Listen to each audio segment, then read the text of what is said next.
ভাই আজকে আপনাদেরকে একটা অন্যরকম একটা মাছ ধরার দৃশ্য দেখাবো। কুমিল্লার গোমতী নদী থেকে বড়শি দিয়ে কীভাবে চিতল মাছ ধরে একটু দেখেন। দেখেন কত বড় মাছ ধরছে।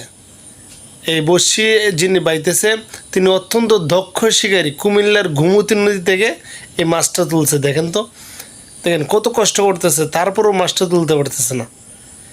যদি ছুটে যায় সব কষ্ট বৃথায় যাবে লোকটার। একটু একটু দেখেন,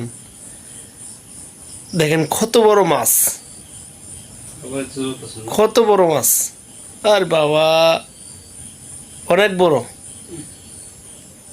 অনেক বড় মাছ। দেখা যাক, প্রায় 7 কেজি ওজন। শীতল মাছটার ওজন প্রায় 7 কেজি। একটু দেখেন কত বড় মাছ। ভাই সাকসেস।